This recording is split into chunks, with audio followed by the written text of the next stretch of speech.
Hello and welcome to the news on NTA International, reaching you live from Abuja, Nigeria's capital. My name is Justin Bemui and my sign language interpreter is Courage Ogiriahi. Now let's take a look at the headlines.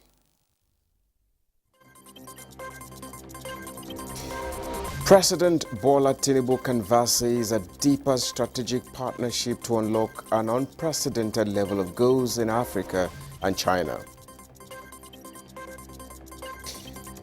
Chinese leader Xi Jinping promises stronger cooperative ties and infrastructure development and trade with Africa.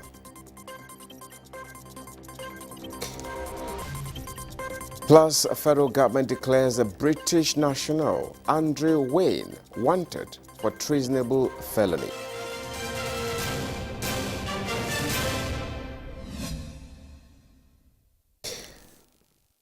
Well, thank you so much for joining us. President Bola Tinubu has canvassed a more deepened strategic partnership that would unlock an unprecedented level of goals in Africa and China. President Tinubu spoke in his capacity as chairman of ECOWAS Authority of Heads of State and Government at the opening ceremony of the 2024 Summit of Forum on China-Africa Cooperation, FOCAC, underway in Beijing. Status correspondent Muspa Wahab reports. At all further capped, President Bola Tinubu would take the floor at the Great Hall of Beijing.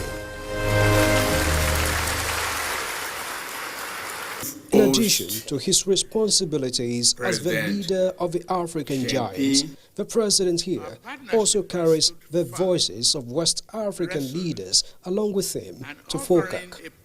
And in this sub-regional capacity, President Tinubu assessed as remarkable the partnership between China and African countries for over 50 years, as well as the FOCAC of about 25 years, being driven by collective vision for future prosperity. Trade between Africa and China has grown exponentially, reaching an estimated $280 billion US. These impressive figures speak volumes about the strength of our economic relationship and expanding integration of our market. President Tinubu hinges the strength and success of a growing partnership on mutual respect and a common destiny between the two parties. Despite the global challenges we face, whether the economic or geographical, our partnership has stood firm, resolute, and offering a powerful example of what can be achieved through respect for sovereignty and non-interference. The ECOWAS chairman, who said the countries of the world need collaboration for collective progress, believes a better strengthened FOCAC platform will ensure a win-win situation for members. As we look to the future, it is crucial that we maintain the momentum, peaceful dialogue, transparent business practices, diplomatic conflict resolution remains at the forefront of our efforts. These values will ensure that the bond between Africa and China continue to deepen and benefit both regions for the generations yet to come. The Nigerian leader converses genuine commitments to further deepen the partnership in the better interest of China and Africa. From Beijing, Muspa Wahab, NTA News. Still on the 2024 FOCAC Summit, as President Xi Jinping has announced 10 new partnership action plans to facilitate shared common goals between China and Africa. Status correspondent Muspa Wahab once more reports. 24 years have gone by since the People's Republic of China joined the League of Suitors, aiming Africa's partnership for a ride on the sustainable development journey. All along, interest of the partners is to drive common vision for greater development. The 9th Summit of the Developmental Forum found the need to assess the gains of the past partnership and set new goals to ensure future fortunes. As we celebrate the milestone achievements earlier mentioned, it is important also to reflect on the way forward. China's partnership with the African continent is the main pillar of South-South cooperation. Your joint efforts, based on the United Nations Charter, can create a new momentum for African development. And now, with parties yet satisfied with the journey of joint ventures, China announces new partnership action plan with Africa, which among other aims are to build an all-weather China-Africa community and jointly promote modernization. To implement the 10 partnership actions, the Chinese government will provide 360 billion yuan, or about 50 billion US dollars, of financial support through the next 3 years. Common aspirations have seemingly found a new vigor to drive a more rewarding future as members of the forum welcome new course of action for their partnership. In the 10 actions that President Xi Jinping has pronounced, we find that all of them are in line with the implementation of the Agenda 2063. And we thank China for focusing on Africa's development. A new level of partnership is now on the horizon, and the steps toward actualization are now being worked out for a greater future together for Africa and China. In Beijing, Musbao and Wahab, NC News.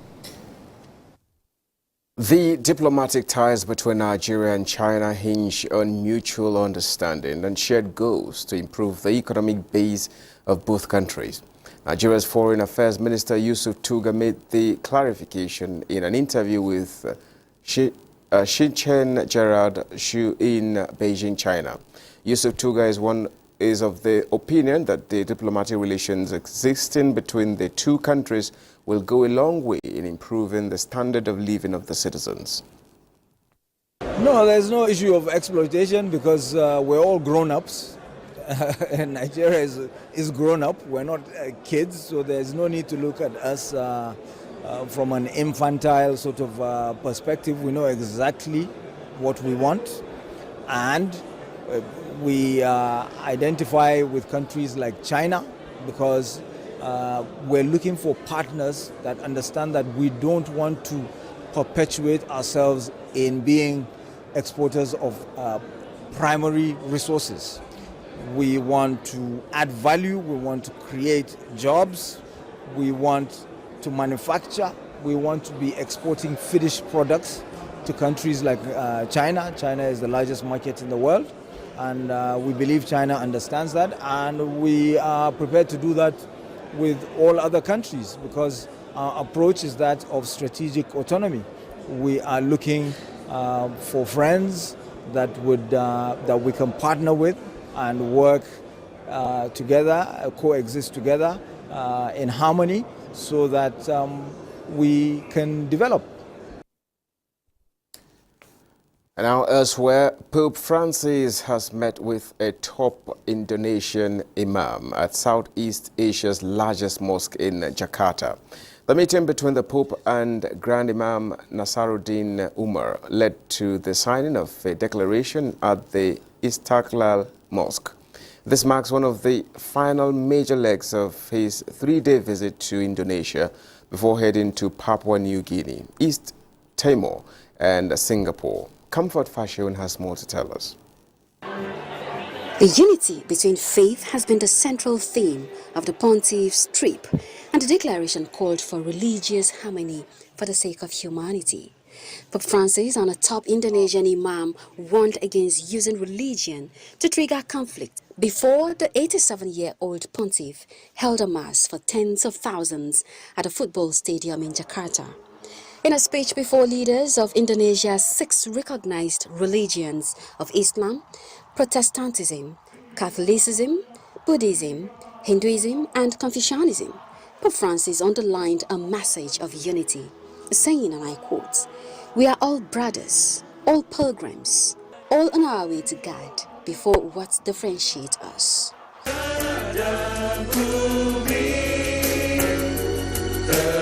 The declaration signed at the Istiklal Mosque also pinpointed the environmental crisis as a threat to human civilization and called for decisive actions to counter global warming. He said climate change has led to various destructive consequences such as natural disasters, global warming, and unpredictable weather patterns. Nazaruddin emphasized before the meeting that he and the Pope were focused on 2 messages. We have 2 big messages. The first one, how important of humanity, for me, for us, humanity is only one, there is no colors. And the second one, how to save our environment. So humanity and environment, this is 2 kind of topics very important today. The Pope was welcomed to the mosque by a percussion band often used in Islamic ceremonies.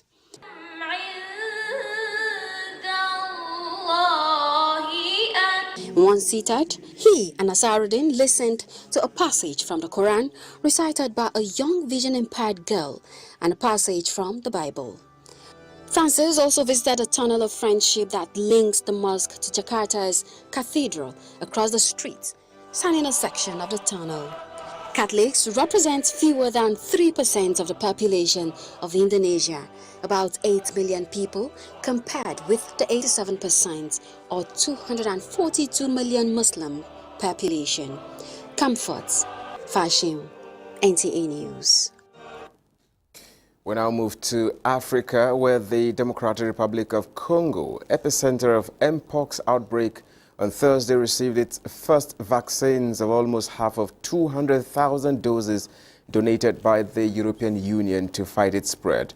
Laurent Michel, head of the EU's Health Emergency Preparedness and Response Authority, said the vaccines have arrived in the DRC.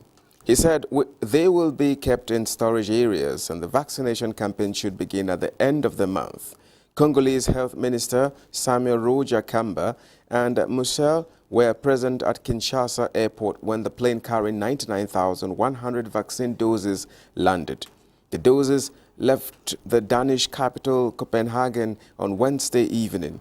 The remaining of 200,000 doses donated by the EU are set to arrive in Kinshasa on Saturday. DRC has recorded more than 19,000 cases and over 650 deaths, according to latest figures from the country's health minister.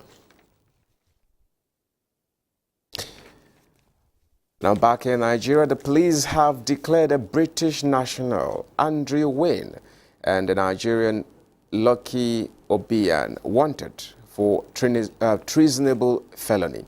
The declaration was made during the monthly Strategic Communications Interagency Policy Committee's briefing. Defense correspondent Ismail Musa reports. It's another interagency policy committee's briefing with information managers of military, paramilitary and strategic government agencies on ground to provide updates on their various operations. The declaration of one Andrew Wayne and Lucky Obian wanted for treasonable felony was top at the briefing. Whatever the immigration status of Mr. Andrew Wayne, we are looking for him. We have every reason to look into these cases, and we have done what we should at the responsible security institution to go after these individuals who want to run down the system. I don't want to cause chaos. Other agencies also took turns to give update on their respective operations. If some items need to move under fast track or move to bonded terminals without examination, we are going to examine those items 100%, because the consistency of importation of prohibited items is becoming alarming, true on effort. So we are doing every effort to man the borders using non-intrusive inspection technology. The government has actually reviewed the feeding allowance of inmates in our custody with 50%. And this is just the first phase of the review. The government is also looking at the next phase where they will actually improve the allowance of inmates. The information managers urged the public to support security agencies in the quest to ensure a safe and a secure Nigeria. In Abuja, Ismail Musa, NTA News.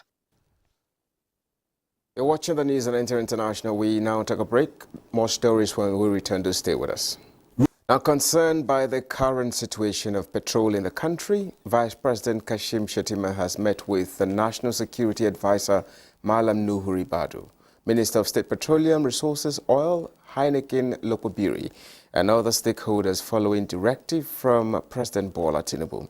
State House correspondent Abdurrahman Jibrila reports that the meeting was held behind closed doors. The Minister of State Petroleum Resources, Oil, Heineken Lopobiri, expressed President Tinubu's empathy on the hardship Nigerians are facing and assured the availability of the product. Summoned by the Vice President, who was directed by Mr. President to summon this meeting, and we've been with him to brief him what is going on across the country. And what is important is for us to convey to Nigerians that the President is empathetic about what is going on in the country. He's concerned about the hardship of Nigerians, and that was why he directed the Vice President to call this meeting, for us to reflect on what is going on in the country. What is important is that products are available in the country.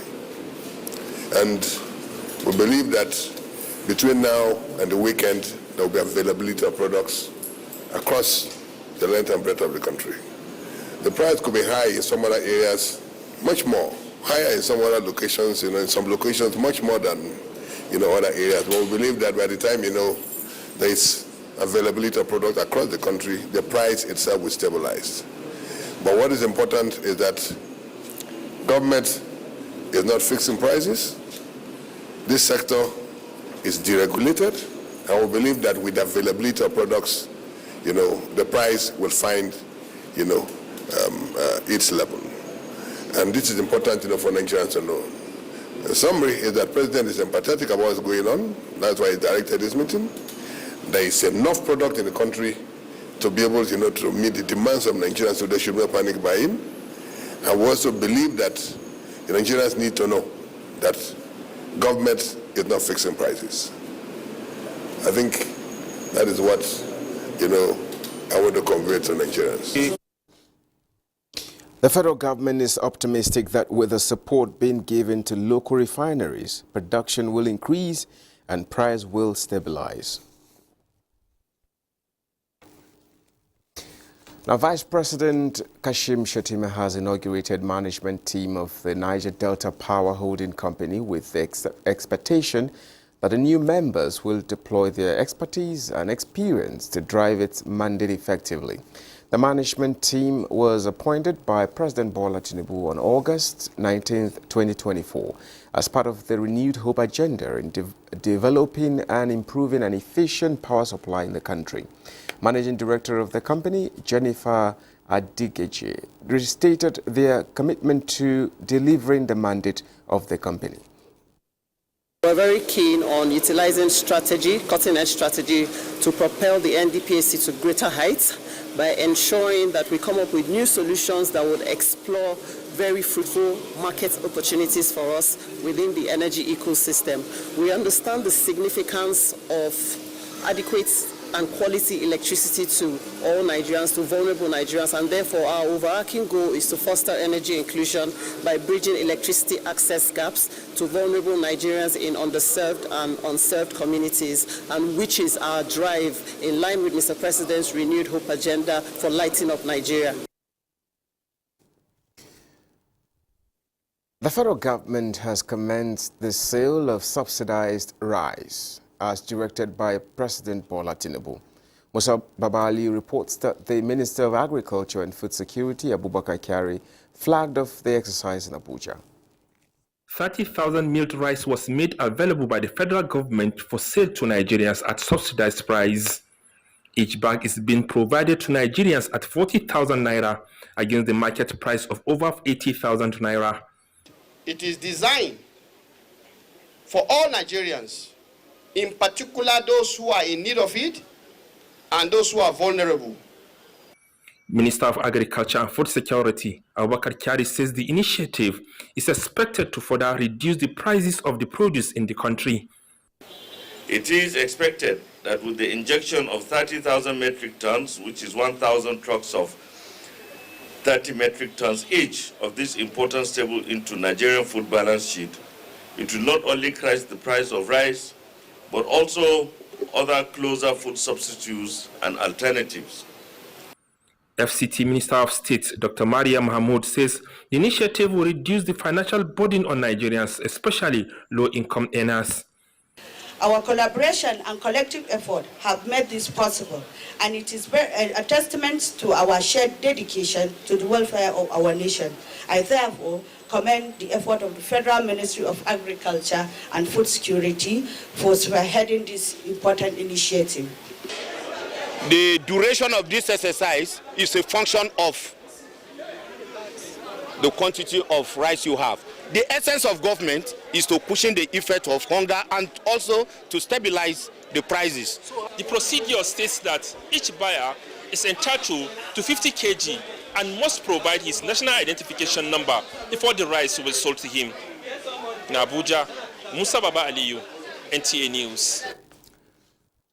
A major change in the broadcast landscape in West Africa is in the offing. To this end, ECOWAS is bringing together heads of national television stations in the sub-region to chart a path towards greater cooperation, content sharing, and more visibility for ECOWAS activities. Kelvin Ewunoye reports. ECOWAS Vision 2050 is anchored on the aspiration of building the ECOWAS of the people to foster a region of peace, security, and economic prosperity. This journey is one the ECOWAS Commission wants to undertake with the public broadcasters of member states on board. Their role will be crucial in the actualization of these objectives, so this high-profile engagement with the heads of national television stations in the sub-region is to deliberate and identify areas where their support will be needed, especially in the areas of programming and specialized coverages of ECOWAS activities as the community marches towards its 50th anniversary in 2025. ECOWAS is making a definite effort in support of its member states. Unfortunately, however, our populations are not very well informed about some of these efforts and initiatives.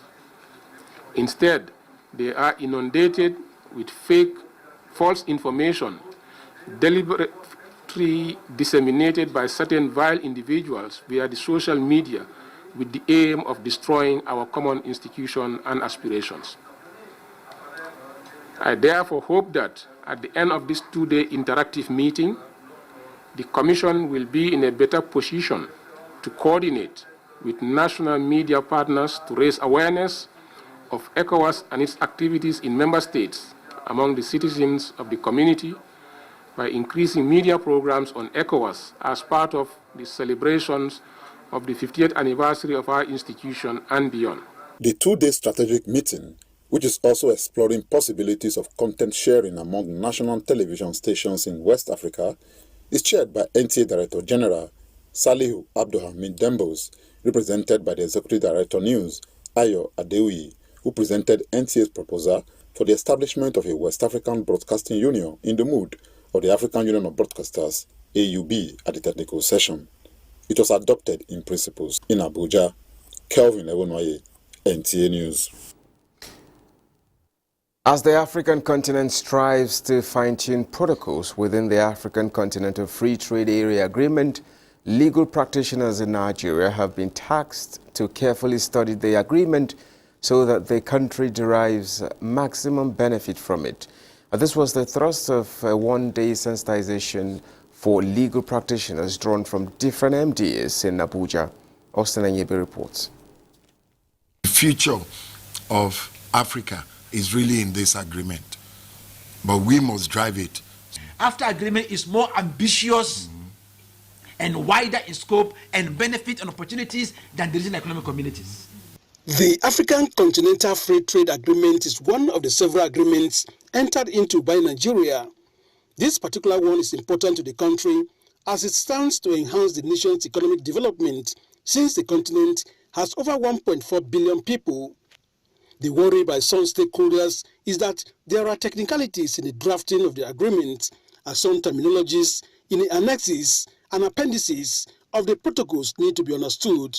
We have realized that in actual practice, most of our legal officers and legal advisors posted to the ministry are not specialists. They are neither specialists in international trade, nor in investment law, nor in competition law, nor actually in digital trade law. So, and this is an era of specialization. The lawyers don't really grab hold of it. And so to see how it can benefit Nigeria, what are the other laws that we have already that will come in contrast and conflict, with this agreement. We have to start. This is why the Institute of Advanced Legal Studies feels Nigeria must continue to engage legal advisors in key NDAs to study the 8 protocols in the agreement so that it will leverage the important ones to develop our economy. In Abuja, Austin Anyebe, NTA News.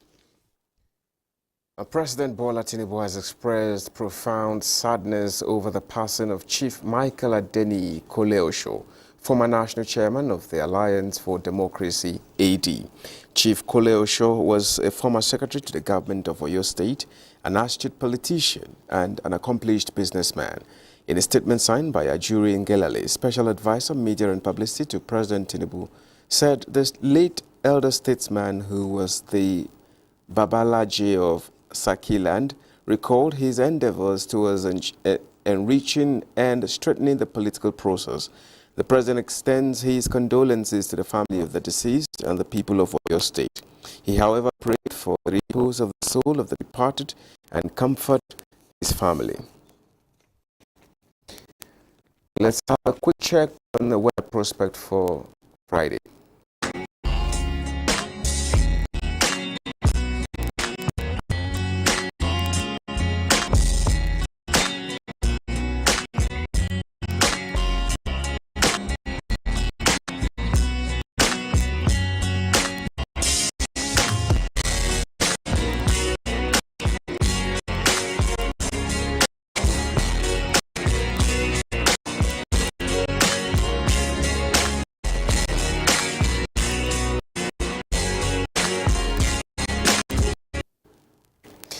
And this is where we end the news. Thanks for watching. My name is Justin Bemuyan. Sign language interpreter has been Courage Ogeria, and we say bye for now.